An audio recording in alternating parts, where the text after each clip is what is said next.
Yeah, I'm here to talk a little bit about igniting changemakers and what being a changemaker means in this really critical decade of action.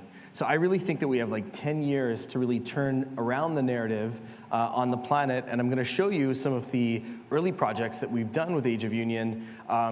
There's about 10 projects in all the different continents of the planet, and also waterways. We're going to talk about rivers and also the oceans. I'm going to talk about the first 3 projects that we've been working on, and hopefully inspire everybody to see how actually everyday regular people are making day-to-day action and change, and how that will add up to basically a paradigm shift where if the people care, government will care, corporations will care, and we'll see the larger change and change that narrative in this really, really critical decade. I think it's super important.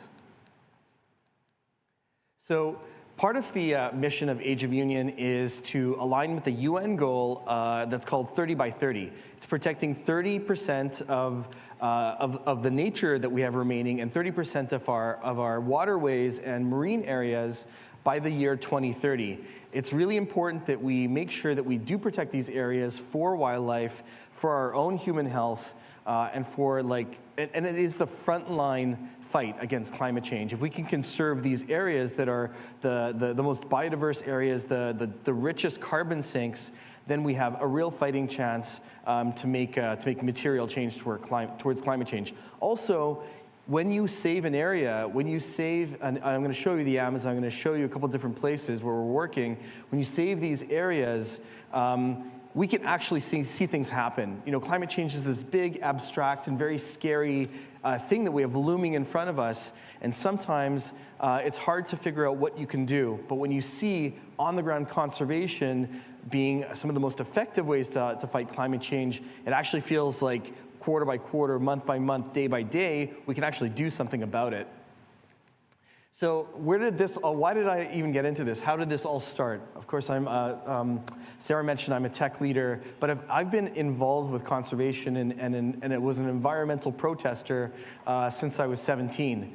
So I grew up in BC. I live in Montreal today, and I started my tech company in Montreal, but I lived in BC since I was born. But BC is like, I grew up surrounded by nature, surrounded by doing things like camping. My parents are immigrants from Africa, and we really just took advantage of just the beautiful outdoor nature in BC. When I was 17, they started to log the old-growth forests in Clayoquot Sound. So this is the west coast of Vancouver Island.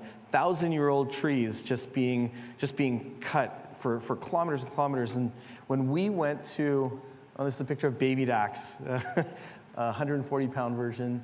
And this is the little Mustang that I took all the way to Clayoquot Sound. This is, you can see it's all covered in dust coming back from the forest.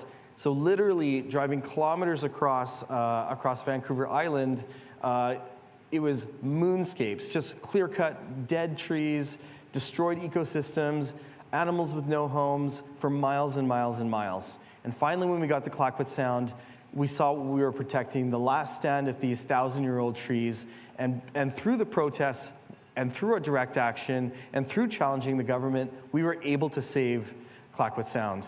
And so all of us can go down to Tofino and Ucluelet and all of these areas, and we can see, and actually as I've gone back later in life, I think with perspective, you realize how important those places were and how much was destroyed before.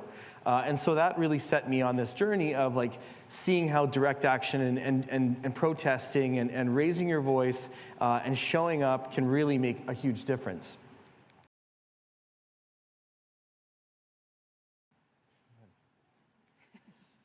I think one of the things that resonated with me when I heard Paul Watson say it is don't concern yourself with what people are saying about the future.